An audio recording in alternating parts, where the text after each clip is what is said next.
Assalamualaikum warahmatullahi wabarakatuh. Selamat pagi, salam sejahtera bagi kita semua dimanapun sahabat SPM berada. Kembali lagi bersama gua Fajar Sidik di acara yang paling kece tentunya di sini Pasar Modal Channel edisi 28 Oktober 2021. Pada edisi ini kita akan ngebahas mengenai apa sih pergerakan yang menarik pada perdagangan IHSG kemarin tanggal 27 Oktober 2021 serta kira-kira nih, emiten apa sih yang menarik untuk ditradingkan pada perdagangan hari ini? Dan terus trading plan apa sih yang cocok kayak gitu? Tanpa berlama-lama lagi, you check it out.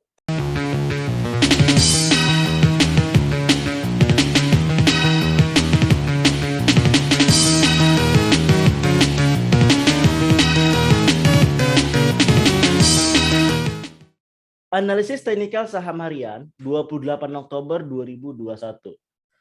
Ini adalah gambaran indeks, baik itu IHSG ataupun indeks-indeks lainnya yang ada di bursa yang secara keseluruhan itu adalah merah. Seperti yang udah gue prediksi kemarin ya, prediksi gue kemarin tanggal 27 Oktober bahwa akan sedikit membentuk gap tapi lebih ke datar cenderung koreksi dan ternyata benar koreksi minus 0,82%. Tapi walaupun kayak gitu, selalu ada yang namanya top gainers dan top loser pada perdagangan kemarin tanggal 27 Oktober 2021. Siapa aja itu? Ada MITI, Globe, MCOL, Gehon, dan Rally. Sedangkan top loser ada Tris, PGLI, Atap, Rock, dan SOTS. Dan inilah pergerakan indeks selama sehari pada perdagangan kemarin tanggal 27 Oktober 2021. Lihat terbentuk gap walaupun sedikit ya. Terbentuk gap tapi setelah itu cenderung turun dan setelah itu datar. Sesuai dengan prediksi turun cenderung koreksi. Dan terakhir pada penutupan terakhir itu terbentuk volume yang cukup besar dan ini menggambarkan bahwa akan membentuk gap pada perdagangan hari ini. Tetapi apakah akan hijau royo? Gue pribadi akan bilang cenderung koreksi kembali ya. Jadi flat cenderung koreksi. Karena kenapa? Karena tidak ada gairah nasional ya. Baik itu isu ataupun yang sebagainya macamnya, ia mampu mendongkrak perekonomian. Tidak ada gitu. Malah bahkan berita terbaru yaitu adalah Singapura ya, krisis energi dan dia akan mengimpor dari Indonesia krisis energinya. Dan ini menjadi karena dia tetanggaan banget Singapura dengan Indonesia, sebenarnya jadi sentimen negatif gitu ya untuk dari perekonomian itu sendiri. Kalau misalkan sudah terjadi atau mengalami krisis energi. Dan ini adalah top net foreign buys dan foreign sell pada perdagangan kemarin. Ada BEX, KLBF, Zing, dan Bumi. Top net foreign sell ada Friend, Behit, BBRI, dan BGTG. Dan ini adalah pom-pom news, yaitu adalah berita yang dikeluarkan setelah bursa mengalami tutup. Ada 4 berita ya secara umum. Yang pertama, berita dari CNBC Indonesia. Investor cenderung bermain aman, harga SBN kembali menguat. Harga mayoritas obligasi pemerintah atau surat berharga negara SBN kembali ditutup menguat pada perdagangan Rabu 27 Oktober 2021. Didorong oleh sentimen negatif yang lebih dominan di pasar keuangan Asia pada hari ini, yaitu pada hari Rabu 27 Oktober 2021. Dan itu akan melanjutkan penguatannya pada di hari Jumat ini. Karena kenapa? Karena di zaman yang ketidakstabilan ini, maka SBN itu menjadi salah satu opsional. Saat SBN menguat, biasanya saham, khususnya di saham Indonesia itu akan melemah. Itu biasanya kontradiktif ya. Karena pelaku-pelaku pasarnya sama, itu aja. Jadi mereka lari dari saham, masukin ke SBN. Kalau yang saham udah mulai menguat, keluar dari SBN, masukin ke saham kembali gitu. Jadi jangan menyalahkan kalau hari ini akan mengalami akan terbentuk gap pada awal-awal, mungkin jam 10, jam 11 atau bahkan di sesi 1, sesi 2 akan melanjutkan penurunan atau koreksi. Berita kedua, berita dari Harian Bisnis Indonesia, kode keras JP Morgan untuk Bank Jago Arto. Jakarta, perbankan investasi asal Amerika Serikat, JP Morgan, memiliki prediksi soal saham PT Bank Jago, TBK, Arto, setelah mampu mencetak laba bersih pada kuartal 3 2021. Bank Jago akhirnya mampu mencetak laba bersih per akhir September 2021 setelah tercatat membukukan rugi bersih dalam 6 tahun terakhir. Salah satu kunci pencapaian emiten berkode saham Arto ini adalah pertumbuhan kredit yang signifikan. Direktur Utama Bank Jago Karim Siregar mengungkapkan penyaluran kredit mencapai 3,73 triliun hingga akhir September 2021. Pencapaian itu tumbuh 502% dibandingkan dengan periode kuartal 3 2020. Ini menjadi salah satu booster ya untuk Bang Arto itu sendiri. Why? Karena siapa yang nggak tahu JP Morgan gitu ya. Dia merupakan perbankan investasi yang berasal dari Amerika Serikat, di mana suaranya itu biasanya itu seperti sebuah sabda. Kenapa seperti itu? Apa yang dikatakan JP Morgan itu biasanya akan diikuti juga oleh yang namanya investor dunia. Seperti yang terjadi mungkin kalau teman-teman ya sahabat SPM perhatikan beberapa tahun lalu ya, JP Morgan pernah yang namanya bersabda tentang salah satu emiten, salah satu sektor yang mengakibatkan selama sebulan itu emiten dan sektor itu mengalami kenaikan yang luar biasa ya, yang luar biasa signifikan lah. Itu hanya efek dari perkataan yang dikeluarkan JP Morgan. Sekarang JP Morgan mengeluarkan kembali berita atau sabdanya. Apakah ini akan diikuti investor? Gua jawab iya. Dan ini akan menjadi salah satu berita positif untuk Arto. Setidaknya hingga hari Jumat nanti. Berita selanjutnya, menggali peluang PT Bukit Asam PTBA usai melebihi ekspektasi pasar. Ini kalimat penggiringan ya, menggali peluang, itu kalimat penggiringannya. Berita selanjutnya, beda nasib saham BUMN Karya, ada yang naik, ada yang ambles. Berita dari CNBC Indonesia. Yang sebelum itu dari Kontan ya, kontan.com. Saham-saham emiten konstruksi bergerak beragam dengan kecenderungan menguat pada perdagangan hari ini Rabu 27 Oktober 2021 setelah cenderung terkoreksi dalam beberapa hari terakhir. Sebagai saham BUMN Karya dan Nakusa tercatat melemah pagi ini. Khususnya untuk infrastruktur terjadi pelemahan itu akibat adanya isu tidak sedap bahwa proyek pemerintah khususnya adalah proyek ibu kota ya yang harusnya itu adalah mulai start itu di 2021 ini entah di November atau di Desember ini sebagai batu peletakan pertama dan mulai start proyeknya itu diduga mengalami mundur jadwal akibat yaitu adalah pandemik, ada fokus yang dialihkan oleh pemerintah. Apakah ini benar atau enggak itu masih simpang siur. Tetapi isu tersebut sudah cukup untuk yang namanya menekan saham-saham infrastruktur yang kemarin mungkin di awal-awal Oktober itu mengalami kenaikan yang luar biasa signifikan gitu. Tetapi sekarang lagi terkena sentimen negatif terhadap hal tersebut. Karena kenapa? Dengan menundanya proyek artinya kuartal 4 ini menjadi loyo lagi dong. Dengan loyo lagi berarti pendapatan turun lagi. Dengan pendapatan turun berarti investor itu jadi lari gitu.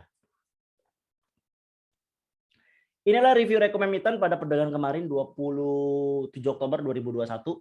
Ada emiten Good, Toys, Baja dan Kobe X. Kalau bisa teman-teman perhatikan, sahabat SPM perhatikan, itu adalah hampir semuanya sesuai dengan target plan. 500 sampai 505 tercapai 505.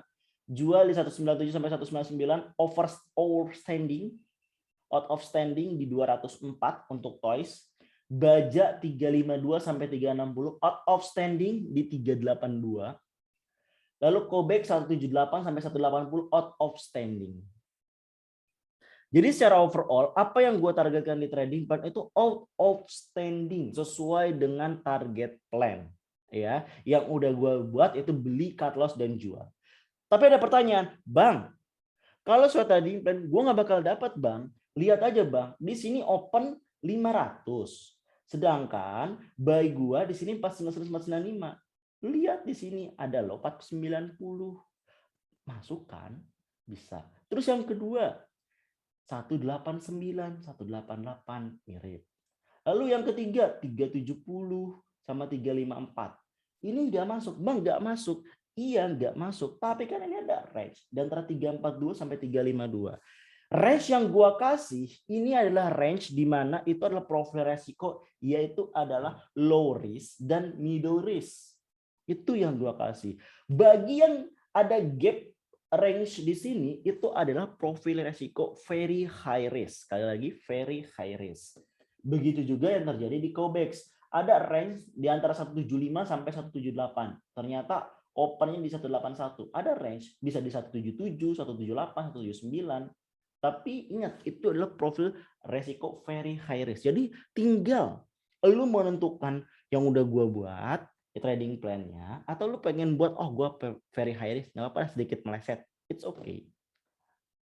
Semua decision itu di tangan lu. Jangan mau yang namanya dipengaruhi oleh siapapun itu. Bahkan sama misalkan pejabat teras sekalipun. Jangan mau. Karena itu duit-duit lu yang ngasihin susah payah. Artinya lu yang bisa tahu mana yang terbaik buat lu. Apakah harus buy lagi, cut loss, ataupun harus jual.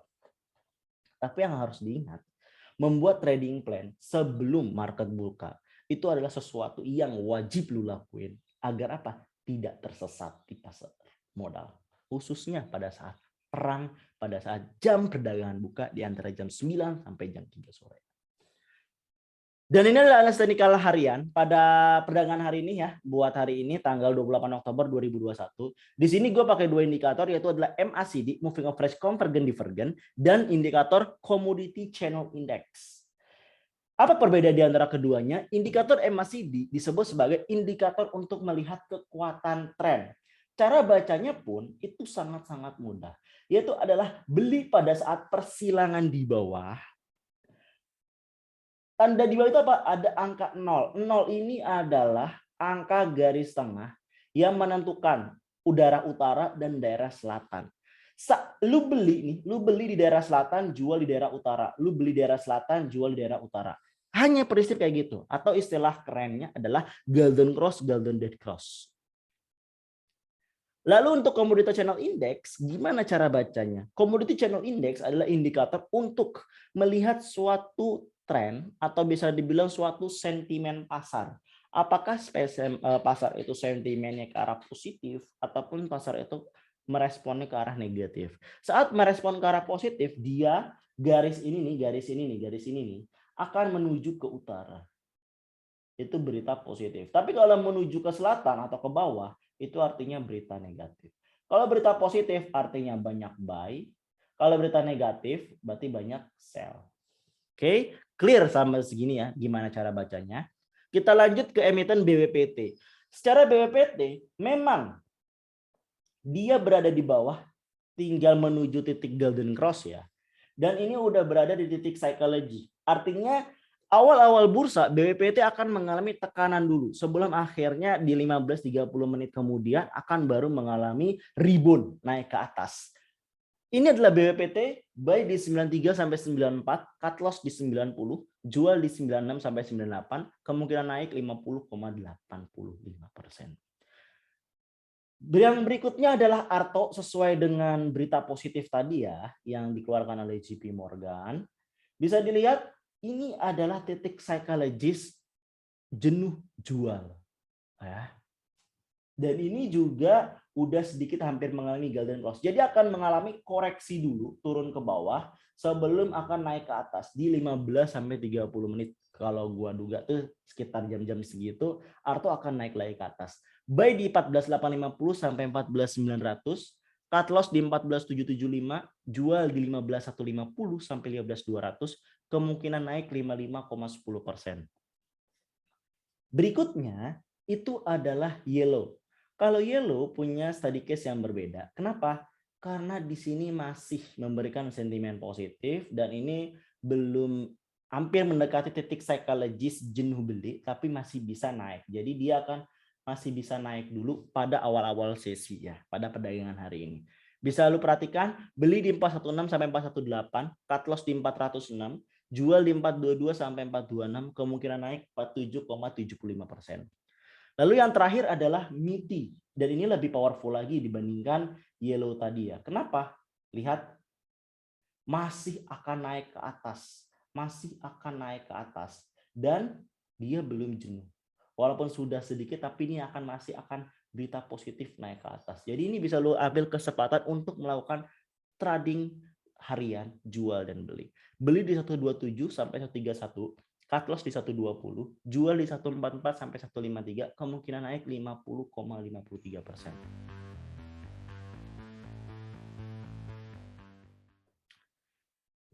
Itulah menu trading harian yang bisa lu pakai untuk perdagangan hari ini tanggal 28 Oktober 2021. Jangan lupa disiplin terhadap apapun yang udah lu lakuin, apapun yang udah lu buat trading plan-nya, disiplin dan jangan pernah yang namanya keluar dari trading plan. Karena kenapa? Saat lu keluar dari trading plan, disitulah makanan empuk dari bandar.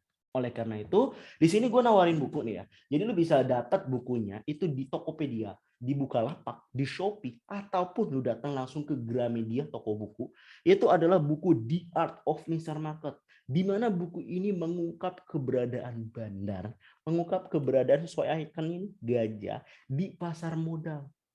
Biar apa? Biar lu sebagai pemula itu enggak yang namanya polos-polos amat sama makanan buaya ya gitu ya. Lu perlu yang namanya survive. Lu harus tahu yang namanya oh gini cara si buaya ya, si buaya darat, si modus sejati untuk memperdaya calon-calonnya gitu. Gimana caranya? Lu pelajarin buku ini. Harganya pun murah dan ini berwarna jadi enak banget dipandang mata. Harganya cuma 135.000 di Gramedia.